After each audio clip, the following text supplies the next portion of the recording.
Have you ever felt like you were destined for greatness, but somehow you keep ending up in the exact same place? You have the talent, you have the dream, but you just can't stop drifting. This is the story of Ryan, a boy who had everything going for him until he lost the one thing that actually matters. By the end of this video, you won't just know his story. You will possess the exact framework he used to hack his brain and reclaim his life. Let's begin. In a quiet town, there lived a boy named Ryan. He was sharp, curious, and radiated promise. Teachers often whispered that he had the kind of mind that could go far and natural talent that made complex subjects seem simple. And Ryan believed it too. His dream was crystal clear in his mind. He wanted to become a doctor, to dedicate his life to helping others. In the beginning, everything seemed to be going perfectly. He was acing his classes, his future looked bright, and everyone expected him to succeed. But there was a silent problem, a small crack in the foundation that he kept ignoring. Ryan could not control his attention. It was his Achilles heel. Whenever he opened his books, his focus would slip away like sand through his fingers. Sometimes, it was the gentle buzz of his phone pulling him into a world of endless scrolling and notifications. Other times, it was a random YouTube video that promised just a 5-minute break but ended up stealing hours of his day. And sometimes, his own thoughts would just drift away, carrying him to distant places, far from the pages he was supposed to be studying. He kept telling himself the same familiar lies. I'll do it later. I still have plenty of time. Days turned into weeks, and weeks bled into months.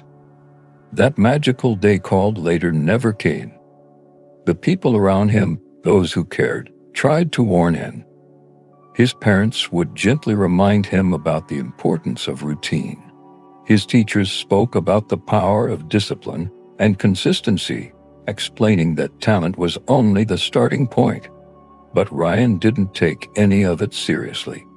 He was overconfident, caught in the trap of believing that his intelligence alone was enough to carry him across the finish line. He thought smart people just always succeed in the end, that it was a law of nature. Then, reality hit. The scholarship exam results were released. With a mix of excitement and arrogance, Ryan searched the list for his name. He scrolled down, and then up again. It wasn't there. He had failed. A wave of disbelief washed over him. He saw the names of his friends, the ones who studied daily, who put in the consistent effort. Some had not only passed but had topped the list. The teachers who once praised his potential now looked at him with a quiet disappointment that was worse than any lecture. That night, Ryan sat alone in his room, the silence amplifying the loud replay of his choices in his head. For the first time, he was brutally honest with himself. He knew the truth. He wasn't incapable. He hadn't failed because the exam was too hard. He had simply wasted his time, squandered his gift. That was the moment something inside him changed. The pain of regret was sharp and clear. Ryan finally realized that talent without discipline means absolutely nothing. It's like having a high-performance race car with no fuel. The very next day, humbled and determined, he decided to ask for help. But he knew he didn't need another subject tutor. He needed someone who understood the art of self-control. He found Coach Miller, a physical education teacher known throughout the school for his remarkable ability to turn unfocused, drifting students into disciplined, determined individuals. Ryan approached him and confessed everything, the words tumbling out in a rush. "Coach, when I try to study, my mind just jumps everywhere. I can't stay focused on anything for more than a few minutes." Coach Miller listened patiently. He didn't lecture or scold him. Instead, he took Ryan to the school's empty playground. He brought out a simple wooden bow and a single arrow, then placed a large target in the middle of the field. "Hit the center," he said simply. Ryan took the bow, drew the arrow, and aimed. He missed, not just the center, but the entire target. The coach walked over and asked calmly, "What were you looking at when you shot?" Ryan, a bit flustered, replied, "Well, the trees behind the target, the ground, the corners of the board. I guess I was looking at everything." The coach nodded, a knowing smile on his face. "That's the issue," he explained.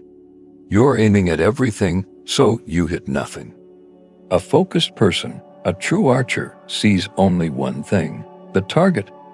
All the noise, all the distractions, they fade away. Your mind right now is chasing your phone, social media, random thoughts, and a dozen other things. During study time, there must be only one target, and that is your work. Ryan finally understood. The metaphor was so simple, yet so powerful.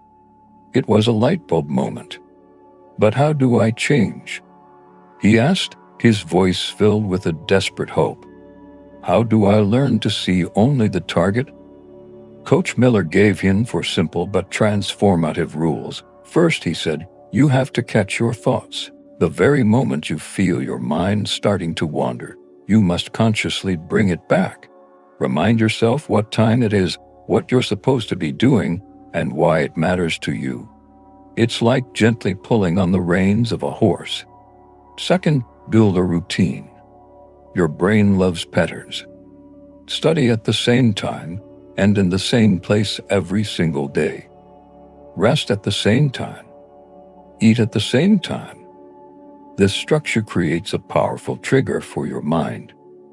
When it's 7 p.m. at your desk, your brain will know it's focus time.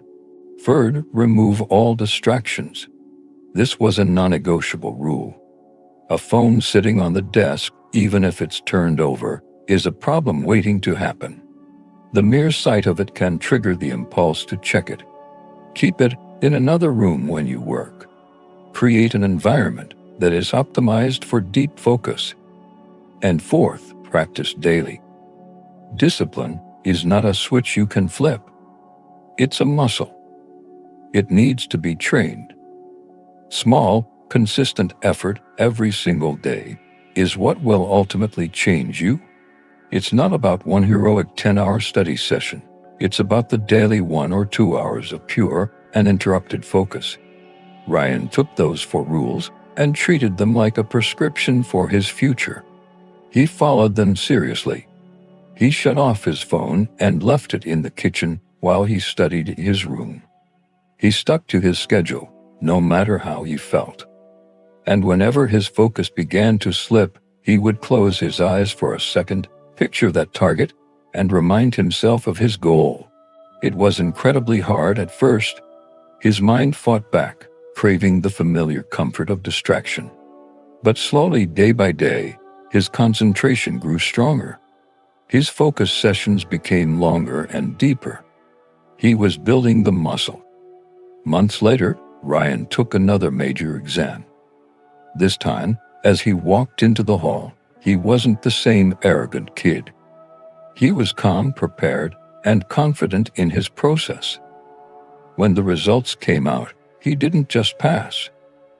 He ranked first in the entire district, standing on stage to receive his scholarship. With the applause ringing in his ears, Ryan remembered something Coach Miller had said to him during one of their sessions. The mind is like a wild horse. If you don't train it, it will run wild and control you. But if you do, if you learn to master it, it will take you exactly where you want to go.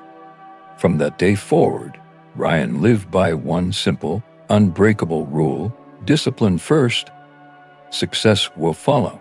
He understood that focus isn't something you're born with, it's a skill you cultivate. It's the ultimate key that unlocks your potential. If this story helped you in any way, share it with someone you know who might need to hear it. And for more stories that can help push you forward on your own journey, make sure to subscribe. Until next time, remember to stay patient with your progress, stay grateful for the journey, and keep moving forward. one step at a time.